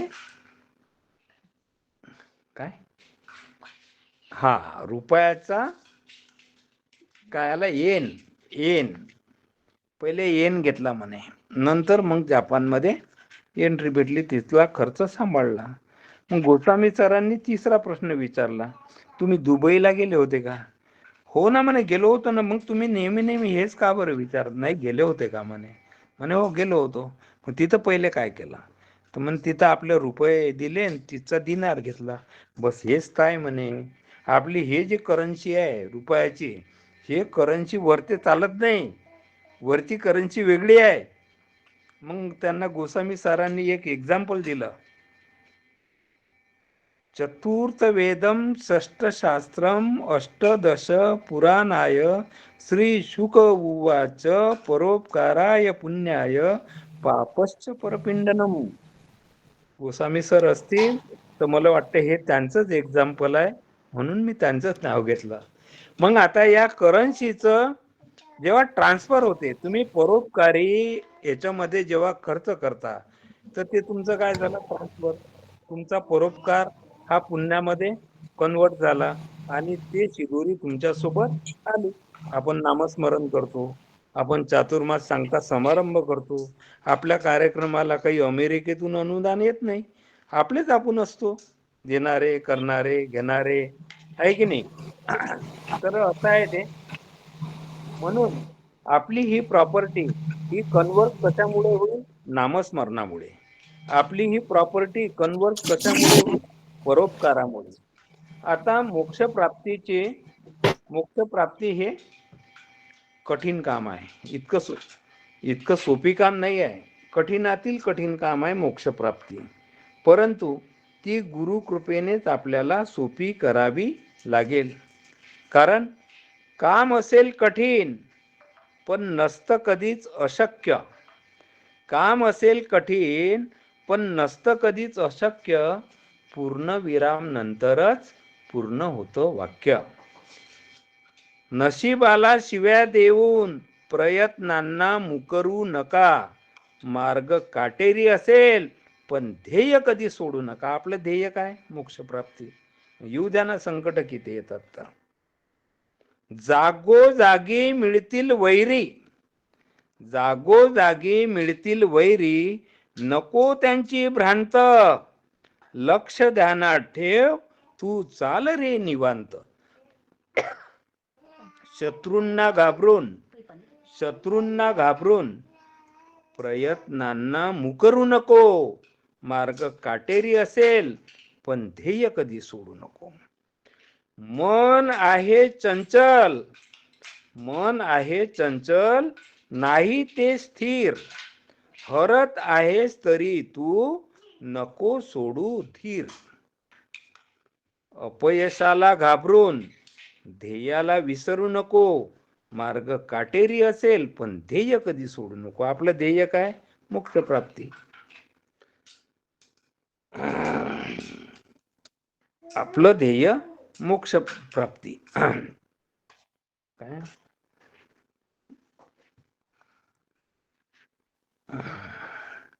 तर या ध्येयानुसार आपल्याला चालावं लागेल. कितीही कठीणातील कठीण काम असेल तरी ते सोपं करावं लागेल. मोक्ष प्राप्तीची 8 स्थाने कोणती? आता मोक्ष प्राप्तीचे 8 स्थाने म्हणजे दत्तगुरूंची अष्टदिनी. दत्तगुरूंची अष्टदिनी काय?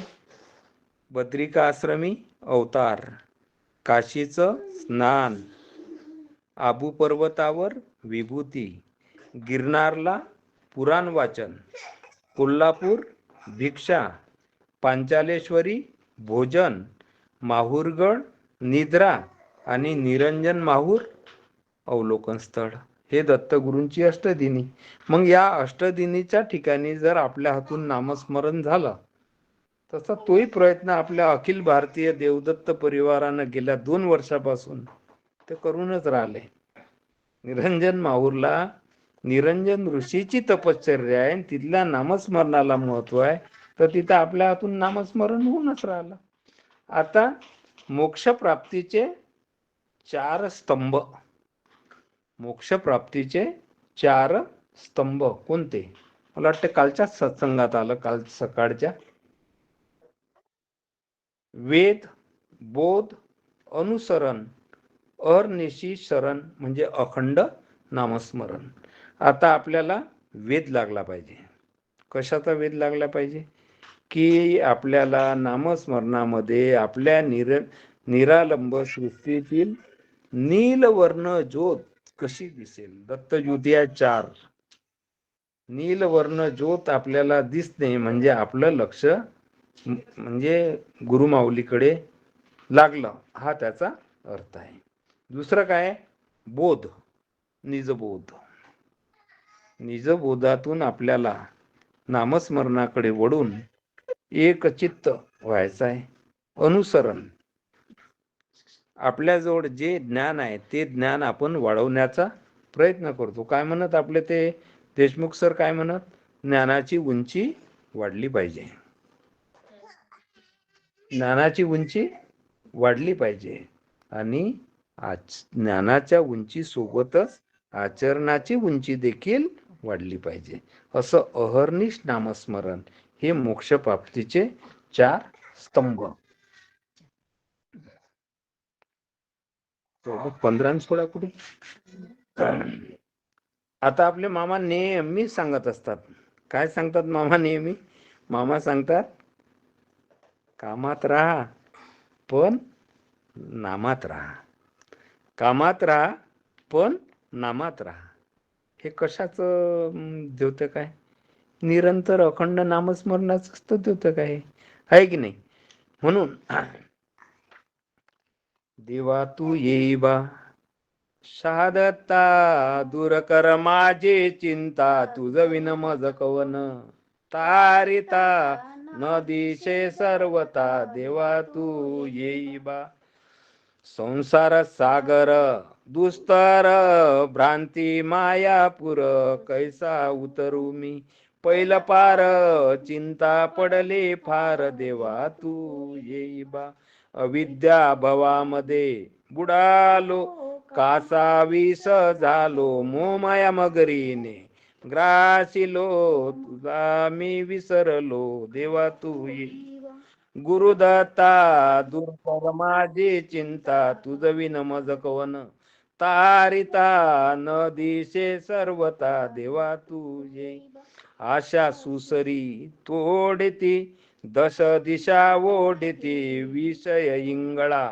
झोंबती, दुःख मी सांगू किती. देवा तू येई, शहादत्ता दूर कर माझी चिंता, तुझ विन मज कवन तारिता न दिशे सर्वता. देवा तू येई, करुणा सागर लवलाही, यावे बादिन माही दीन दयाळा तू पायी, नाम तुझे पै आहे. देवा तू येई बा गुरुदत्ता, दूर कर माझी चिंता. तुझ विन मज को तारिता, न दिशे सर्वता. देवा तू येई भक्तासाठी बा. प्रभू राज धावले, संकष्टी पावले. आत्माराम आनंद बोधिले, जीवन मुक्त केले. देवा तू. आता हे झालं आपलं, काय म्हणू आपण याला, अवरचं ज्ञान. अवरचं परज्ञानाचं तर आपल्याला एवढी बोंब काही पडली नाही, पडतही नाही. पण आता शेवटची जाता जाता एक गोष्ट सांगण्याचा प्रयत्न करतो. एक वेळ न होय म्हणून थोडे थोडे मिळवावे, अनंत जन्माचे मिळवावे. कोणे एके दिवशी सद्गुरूची गाठ पडून जावे, तेव्हा ज्ञान चक्षु प्राप्त होय. मोक्ष मोक्ष हे नको मुख वचन, कधी ना येशील परतून. मोक्ष मागायचाच नाही, मोक्ष मागायचाच नाही. कर्मण्यवाधिकारस्ये मा फलेषु कदाचन. फळाची अपेक्षा न ठेवता फक्त आपल्याला कर्म करत राहायचं आहे, कर्म करत राहायचं आहे. देवा तू मला मोक्ष नाही दिला तरी चालेल, देवा तू मला मोक्ष नाही दिला तरी चालेल.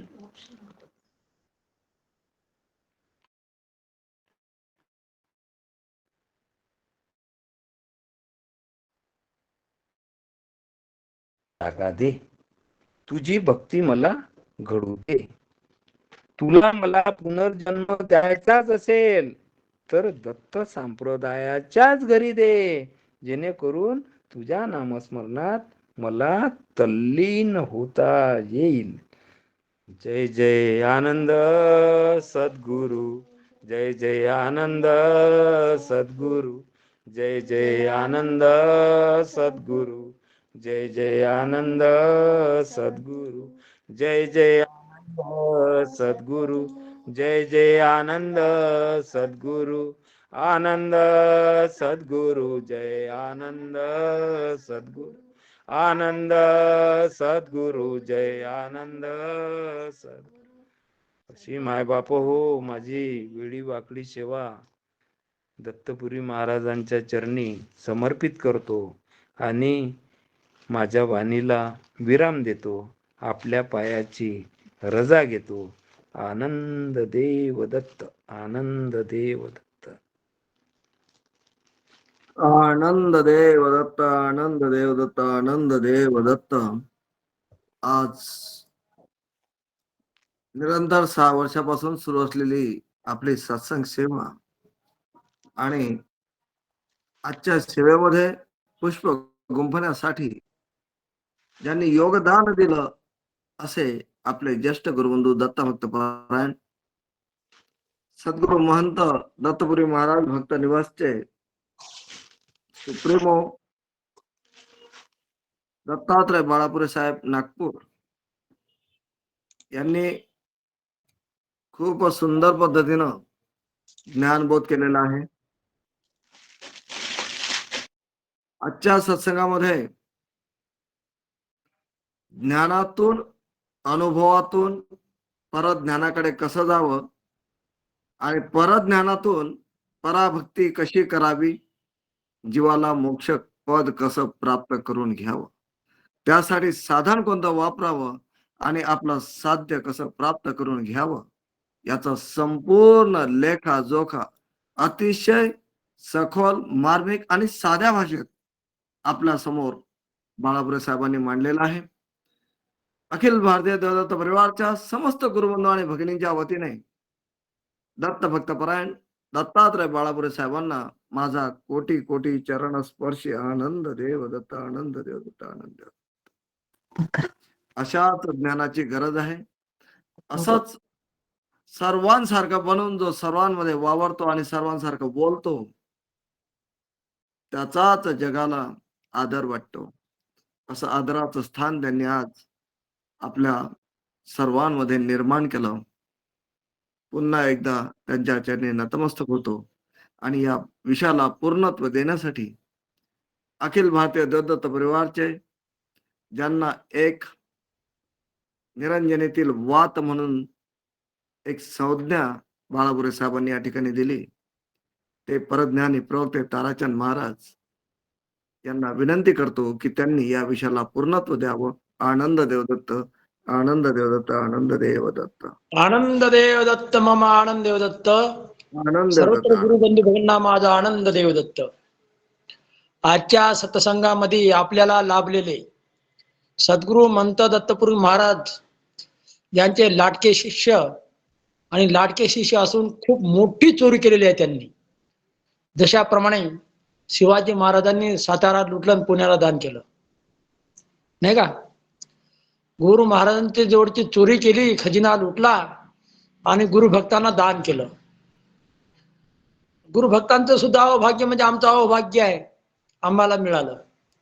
आजच्या सत्संगामध्ये खूपच सखोल माहिती, सखोल बोध, सखोल ज्ञानाचा श्रवणाचा लाभ झालं आणि ज्ञानबोध करणारे दत्तात्रय बाळापुरे साहेब नागपूर, दत्तपुर महाराजांचे लाडके शिष्य आहे बरं का. लाडक्या शिष्याला, लाडक्या भक्ताला गुरु माऊली खूप धन, ज्ञान धन देतात, प्राप्त होतात. गुरु कृपेशिवाय असं ज्ञान साध्य होऊ शकत नाही. तर पहा, श्रीमंत म्हटलेला आहे विषय घेत असताना. आता शास्त्रानुभव आणि सात्म अनुभव या विषयावर विषय झालेला आजच्या सत्संगामध्ये आणि प्रखर मत मांडलेलं आहे. श्रीमंत, आता कोणी म्हणतील आम्हाला श्रीमंतच म्हटलेला आहे, ज्याच्याजवळ नाम आहे गुरु माऊलीचं नाम, तो श्रीमंताहून श्रीमंत आहे. ज्ञान भक्ती वैराग्य, श्रीमंतापेक्षा गुणवंत व्हा आणि ज्ञानामध्ये भर पाडलेला आहे, श्रीमंतच बनवलेला आहे. तर पहा, मोक्ष कशाला म्हणतात? तर जन्ममृत्यूच्या वेगळं होणं. फक्त मोक्ष मागितल्याने मिळणार नाही. मोक्षाची प्राप्ती कशामुळे होतात याच्याकरता आपल्याला कसं बघावं लागतं, याविषयी खूप मार्मिक असं सखोल असं बोध केलेला आहे दत्तात्रय बाळापुरे साहेबांनी. आणि प्राप्ती जर करून घ्यायची असेल दत्तप्रभूची, तर अनेक देवतेची भक्ती पासून वेगळं राहावं. देवतेची भक्ती करू नये, अनेक साधना करू नये, न करावे अनेक साधन, न करावे देवता भजन, न करावे अनेक साधन, दत्तात्रय प्रभूने सांगितलेलं आहे. म्हणून गणपतीचा विषय घेतलं तर गणपती सुद्धा कळायला पाहिजे. कोणता गणपती? मूळ गणपती आनंद संप्रदायाचा. मूळ गणपतीला सोडून इतराच्या मागे लागू नये.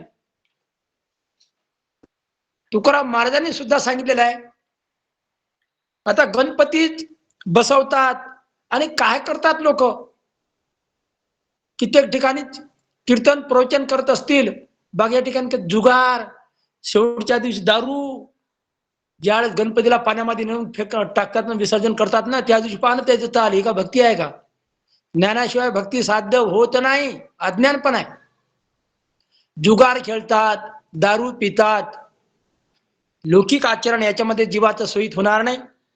म्हणून खरा जो गणपती जो आहे, ज्याचं भजन करावं, अनेकाच्या मागं लागू नये, अनेक देवतेचं भजन करू नये. तुकाराम महाराजांनी सुद्धा गाथीमध्ये म्हटलेलं आहे, पार्वतीचे लाविता लग्न तेव्हा गण, महाविष्णूचे गण लग्न लाविले या गणानं.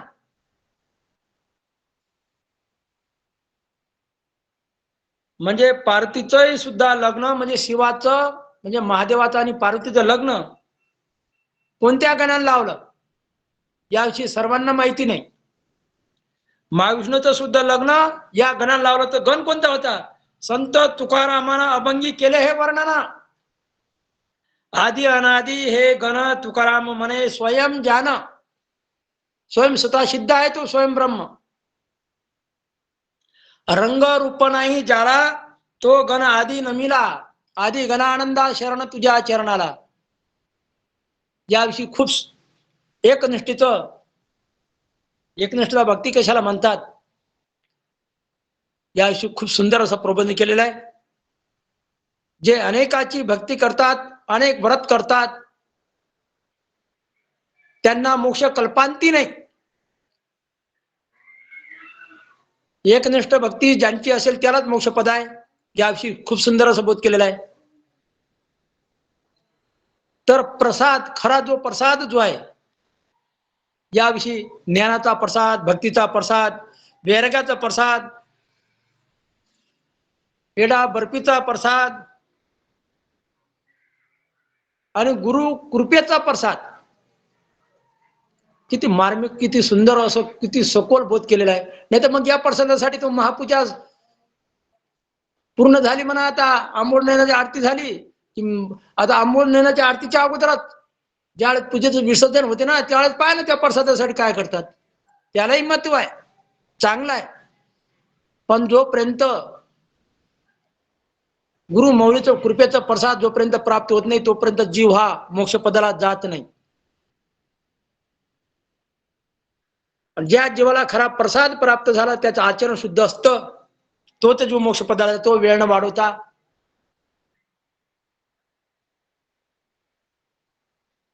आणि एक वेळा आनंद देवदत्त म्हटल्याने काय होतं, एक मूर्त जपता नाम सुगंध मोक्षधाम. गुरुनामाची महिमा आगाध आहे. गुरुनामाचं मोल अनंत ब्रह्मांडामध्ये सुद्धा होऊ शकत नाही, त्याचं मोल होऊ शकत नाही, तो अमोल आहे. आनंद देवदत्त म्हटल्याने कोटपर्यंत गेला तो आनंद देवदत्त म्हणणारा, तर दत्तप्रभू पर्यंत. आनंद देवदत्त म्हटल्याने देवदत्त प्रभूपर्यंत जीवात्मा जातो, दत्तप्रभूची प्राप्ती होते. परंतु विश्वास पाहिजे. माझ्या गुरुनी मनाला नाम दिलेला आहे, हेच नाम माझ्या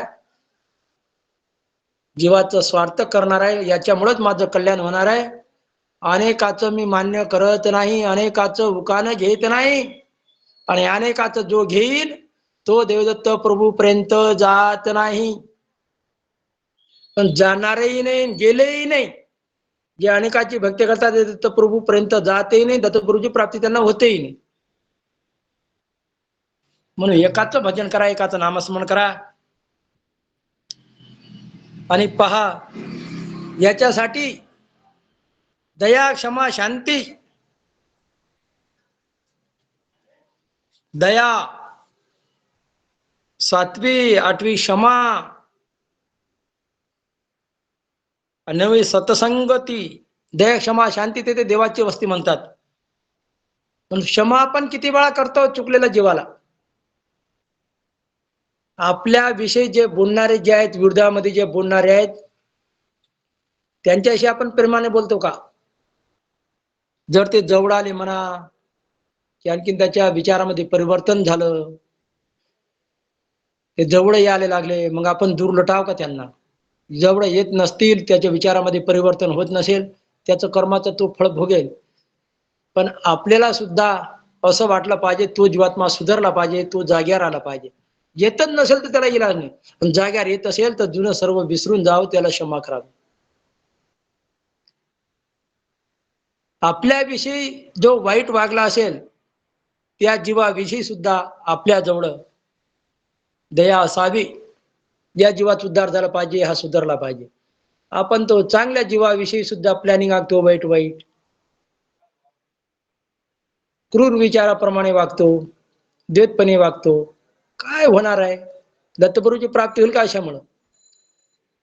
शुद्ध आचरण असावं, एकनिष्ठता भक्ती असावी, आचार विचार सुद्धा चांगला असावा. याविषयी आजचं सत्संग खूप छान झाला. आणि पहा, सत्संग, सत्याची संगत केल्याशिवाय, संगत करावी सख्या सज्जनाची, सावली नसावी दुर्जनाची. दुर्जन जे आहे, वाईट विकार, दुर्गुण, अवलक्षण जे आहे, व्यसन जे आहे, अनेक प्रकारचे दुर्गुण, याच्यापासून सावधान राहावं, जे सत्य आहे त्याची संगत करावी, याविषयी सुद्धा खूप सुंदर असा बोध केलेला आहे. आणि मोक्ष कोणाला मिळतं? सर्वांनाच मिळत नाही. नामस्मरण करणारे तर खूप आहेत हो. नामस्मरण करणारे खूप आहे. महामारुची जन ते करते नामस्मरण, परी बीज ठावणे निर्वाण मोक्ष पदार्थ ठाव घ्यायचे. नामस्मरण केलं म्हणजे मोक्ष मिळतं का? पण आनंद संप्रदायाचं आचरण शुद्ध आचरण युक्त जो भक्त असेल आणि नामस्मरण करत असेल त्यालाच मोक्ष, त्याला दत्तप्रभूची प्राप्ती आहे. ज्या जीवाला दत्तप्रभूची प्राप्ती आहे, पूर्ण कृपा दत्तप्रभूची आहे, त्यालाच मोक्ष मिळतं. तोच आवारमधून पर होऊ शकतो. दत्तप्रभूला मागावं लागतं असं नाही. दत्तप्रभूलाच कळतं हा जीव कोणत्या पात्रतेचा आहे. मागितलं तरी नाही मागितलं तरी बाळापूर साहेबांनी सांगितलं मागू नका पण तो देतो. त्याच्यासाठी तसं व्हावं लागतं. आणि गुरुच्या आज्ञेप्रमाणे जो वागत असेल त्याला मोक्षपद आहे, दत्तप्रभूची प्राप्ती आहे. नामस्मरण केलं म्हणजे झालं नाही. गुरुची आज्ञा वाक्य मोक्ष मलम गुरु कृपा. नामस्मरण गुरुने दिलेल्या नामाचं नामस्मरण करावं. गुरुची आज्ञा जी आहे त्या आज्ञेचं पालन करावं, त्यालाच मोक्ष आहे. म्हणून म्हणतात ध्यान मलम गुरुमूर्ती, पूजा मलम गुरुपदा, मंत्र मलम गुरु, वाक्य मोक्ष मलम गुरु कृपा. गुरुच्या आज्ञेचं पालन जो करत नसेल तो किती फिरला, किती चार धाम केलं, किती तीर्थव्रत केलं, काही केलं, किती जप तप केलं, जप तप ध्यान केलं असेल तरी त्याला दत्तप्रभूची प्राप्ती नाही. गुरुच्या आज्ञेचं पालन करणारा जीवाला दत्तप्रभूची प्राप्ती आहे. पण गुरु सुद्धा ओळखावा. ताराचंद महाराज आनंद देतो, तुम्ही गुरुची आज्ञा मानन ना. कोणत्या गुरुजी बाप्पू? जो सत्य आहे त्या गुरुच्या आज्ञेचं पालन करावं. गुरु सुद्धा ओळखावा. विषय चालूच आहे बाप्पू. आनंद तुम्हाला देतो. सत्य कळालं. सत्य गुरुच्या आज्ञेप्रमाणे आपण वागता महाराज. परमानंद महाराज आपणास माझा अनंत कोटी कोटी प्रणाम आहे. आनंद ज्याचा देतो. गुरु कबाडी त्याची दैना कोण फेडी. गुरु कोणाला म्हणावं? जो सत्य जो आहे अंधकारामधून प्रकाशामध्ये नेतो. ज्ञान अज्ञानाला गुरु समजू नये. अज्ञानाच्या ताब्यामध्ये जो गेला तो बुडा आला. बरोबर आहे का बाप्पू? आता बरोबर आहे, आपण बरोबर. ज्ञानाप्रमाणे आचरण करता बाप्पू. आनंद देत, आनंद देत. काय चुकलं असेल तर माफ करा. नाही देवा, बरोबरच बोलले आपण. कोणाचं ऐकावं कोणाचं ऐकू नये कळालं पाहिजे. गुरु कोणाला म्हणावं? जो ज्ञानी आहे, जो सत्य आहे, सत्य ज्ञान ब्रह्मानंदम परमसुदम केवलम ज्ञान मूर्ती. ज्ञान हे गुरु आहे. जीवाचा ज्ञान गुरु होऊ शकत नाही. ज्याच्याजवळ ज्ञान आहे ज्ञानाचं आज्ञेचं पालन करावं, अज्ञानाचं पालन करू नये. श्रावण बाळाने आई वडिलाची सेवा केली आणि प्रल्हादानी हिरण्यकश्यपाचं ऐकलं नाही. पहा किती फरक आहे. कोणाचं ऐकावं कोणाचं ऐकू नये कळालं पाहिजे. म्हणजे सत्य ऐकावं, असत्य सद्गुरु वाक्य न मोडावे, भलती म्हणे ते ना ऐकावे, जरी एकत्रित केले पुण्य व्यर्थ जाय. गुरु माऊलीने दत्तप्रभूने सांगितलेलं आहे. म्हणून गुरुचं आज्ञेचं पालन करावं. अज्ञान हे गुरु होऊ शकत नाही. जे सत्य आहे याचं पालन करावं. याविषयी खूप सुंदर असं बोध केलेलं आहे. आणि पहा आता शेवटचा विषय तर खूप घेतले, मला सुद्धा सांगता येत नाही इतके विषय घेतले. वेळ कमी आहे म्हणून असं सांगत नाही. कमी तर पडतच वेळ. भक्त जिज्ञासू असावा.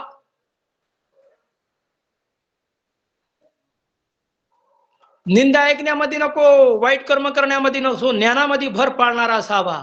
यातनं बलकी दलाल महाराज कसे होते हो. ज्ञान भक्ती वैराग्यामध्ये प्रौढत्व म्हणजे त्याची वाढ असावी. त्यांनी उंची गाठली पाहिजे अशाप्रमाणे. आणि वैराग्यशील असावा. ज्याच्याजवळ वैराग्य असेल त्यालाच मोक्ष म्हणता प्राप्त आहे. वैराग्याविषयी तू खूपच सांगितलं बाप्पूने. कोणाकोणाजवळ परमानंद महाराज जे आहे गाडगे महाराज सुद्धा वैराग्य वैराग्यमध्ये पहा, गाडगे महाराज, दत्तपुरी महंत महाराज, आता दिवाकर पतंगे दादा सुद्धा खरोखर वैराग्य झाल्यामुळे त्या ठिकाणी राहतात, सेवा करतात, देवाच्या नामस्मरणामध्ये त्यांनी नाही, वैराग्यच म्हणावं लागेल. त्यांचं मन लागत नाही आवरमध्ये, जास्त परमध्ये मन रंगलेलं आहे. आणि साथ देणारी सुद्धा विजिताताई, धन्य धन्य. आणि वैराग्य बसवण्णा सारखं असावं. त्याला किती त्रास दिलं, किती दुःख दिलं, तू दत्तनाम सोड, आम्ही म्हणतो अशाप्रमाणे वाघ ऐकलंच नाही, दत्त नाम सोडलं नाही, तो ढळला नाही, म्हणून दत्तप्रभूची प्राप्ती झाली. मादांत ब्रह्मचारी, त्याच्या मागे देवता लागल्या, देवतेने खूप दुःख दिलं, जर्जर केलं, महारोग सोडलं शरीरावर. सुख दुःखाशी जरी भ्यावे तरी माया मोह कैसे त्रावे, पण दत्त नाम सोडलं नाही. माझ्या दत्तप्रभू मला जशाप्रमाणे ठेवला अशाप्रमाणे राहण्यास तयार आहे. तिसऱ्या जन्मामध्ये मार्कंडे ऋषी झाला, मदांत ब्रह्मचारी. दुसऱ्या जन्मामध्ये मानकोजी, तिसऱ्या जन्मामध्ये मार्कंडे ऋषी. अशाप्रमाणे अनेक भक्त. यदुराजाला सुद्धा वैराग्य, 5 वर्षाचा मुलगा असताना सुद्धा राज्य सोडून सह्याद्रीला गेले. आणि तिसऱ्या जन्मामध्ये सदाशिव त्या नावाने तो भक्त बनला तिसऱ्या जन्मामध्ये, आणि मोक्षाची प्राप्ती झाली. वैराग्य जे चालत नाही त्याला शिकवारच करू नये.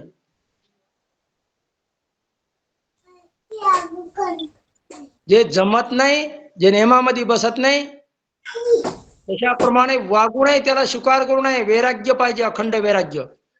खूप सुंदर असं बोध ऐकायला मिळालेलं आहे. श्रवण सुद्धा तृप्त झालेले आहेत.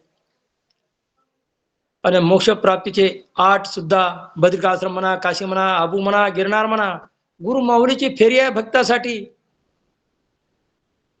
कोल्हापूर, पांचाळेश्वर, मौर, निरंजन मौर असे स्थान सांगितले. आणि 4 स्तंभ, नामे वेदू, नामे बोधू, नामे अनुसरण, नामे स्मरण. जोपर्यंत नामाचा वेद लागत नाही, तोपर्यंत नामापासून बोध होत नाही, तोपर्यंत अनुसरण, ज्ञानाची वाढ, कृपा सुद्धा होऊ शकत नाही. अंधकारामधून प्रकाशामध्ये जाऊ शकत नाही जीवात्मा. आचरण सुद्धा आचरणयुक्त होऊ शकत नाही. अवगुण सर्व निघून जातात आणि शुद्ध जीवात्मा बनतो. ज्ञानाची प्राप्ती होतं गुरुकृपेमुळं. आणि नामस्मरण याविषयी खूप सुंदर असं बोध केलेला आहे. धन्य धन्य गुरु मौलीजी आणि गुरु मौलीचे भक्त सुद्धा. आमचं आम्ही अहोभाग्य समजतो. कित्येक दिवसानंतर आज संधी मिळाली, दत्तात्रय बाळापुरे साहेबांच्या मुखामधून ज्ञान ऐकण्याचं योग आलं. खूप सुंदर असं बोध ऐकायला मिळालं. अशाच प्रमाणे दत्तप्रभूच्या चरणी माझी प्रार्थना आहे की अशाच प्रमाणे पुन्हा पुन्हा आम्हाला दत्तात्रय बाळापुरे साहेबांच्या मुखामधून ज्ञान ऐकायला मिळत राहावं, हीच मी दत्तप्रभू चरणी प्रार्थना करतो. खूप खूप धन्यवाद, खूप खूप अभिनंदन. दत्तात्रय बाळापुरे साहेब, आपणास माझा अनंत कोटी कोटी प्रणाम. अशाच प्रमाणे पुन्हा पुन्हा आपण सत्संगामध्ये सहभागी होऊन ज्ञानबोध करत राहावं. आणि आपण ज्ञानबोध करत राहाल, आम्हाला ज्ञानबोध ऐकायला मिळणारच असं विश्वास ठेवतो दत्तप्रभूच्या चरणी. आपणास माझं आनंद देवदत्त, आनंद देवदत्त, आनंद देवदत्त. 8:11 झाली मामा. माझ्याकडून वेळ लागल्यामुळे, वेळ वाढल्यामुळे मी सुद्धा गुरु बंधू भगिनींना क्षमा मागतो. सर्वांना माझा आनंद देवदत्त, आनंद देवदत्त, आनंद देवदत्त. आनंद देवदत्त, आनंद देवदत्त. आजच्या सत्संगावर ज्येष्ठ करून दत्तभक्त परायण परज्ञानी प्रवृत्त ताराचंद महाराजांनी सुंदर असा ज्ञानबोध आपल्याला केलेला आहे. दत्तभक्त परायण बाळापुरे साहेबांच्या विषयाला पूर्णत्व त्यांनी दिलं. खूपच सुंदर असा बोध या ठिकाणी आपल्याला ऐकायला मिळाला. सर्व गुरुबंधू आणि भगिनींच्या वतीने दत्तभक्तपरायण ताराचंद महाराजांच्या चरणी सुद्धा माझा कोटी कोटी प्रणाम. आनंद देवदत्त, आनंद देवदत्त. आनंद देव दत्त मामा, आनंद देव दत्त. अशा प्रकारे पुन्हा एकदा दत्तभक्तपरायण दत्तात्रय बाळापुरे साहेबांना पुन्हा एकदा समस्त गुरुबंधू आणि भगिनींच्या वतीने कोटी कोटी प्रणाम. ताराचंद महाराजांनी कोटी कोटी प्रणाम. आणि एक वाक्य माझं राहून गेलं होतं. बाळापुरे साहेबांना जी साथ दिली आपल्या सर्वांच्या गुरुभगिनी ज्योतिताई बाळापुरे यांनी त्यांना सुंदर अशी साथ दिली. त्यांचा आभार मानायचं मी विसरलो होतो. त्याबद्दल दिलगिरी व्यक्त करतो. त्यांच्याही चरणी माझा कोटी कोटी प्रणाम. आनंद देवदत्त माऊली, आनंद देवदत्त, आनंद देवदत्त. अशा प्रकारे ज्या घरात पती पत्नी एक रूप आहेत, एकमेकाला साथ देतात, सोबत भक्ती करतात, त्याच घरातली भक्ती फळाला येते. त्याच घरातला कण अन कण, वीट अन वीट दत्त दत्त बोलते. निरंतर तेथे आनंद नांदतो. तो आनंद आज ओत प्रोत आजच्या सत्संगातून ओसंडून वाहत होता. हे तुम्हा आम्हाला सर्वांना प्रत्यय आला. पुन्हा एकदा उभयतांच्या चरणी माझा कोटी कोटी प्रणाम. आनंद देवदत्त, आनंद देवदत्त, आनंद देवदत्त. अशा प्रकारे सत्संगाच्या कार्यक्रमाला आपण याच ठिकाणी पूर्णत्व देऊया आणि आपण वळूया आपल्या पूर्वत कार्यक्रमाकडे. ग्रंथ संपदा आणि ग्रंथ संपदेमध्ये आपण पाहत आहोत पूर्ण ब्रह्म विचार योग आणि अध्याय क्रमांक 27 ची सेवा. काल आपण दत्तभक्तपरायण ताराचंद महाराजांच्या मुखातून ऐकले.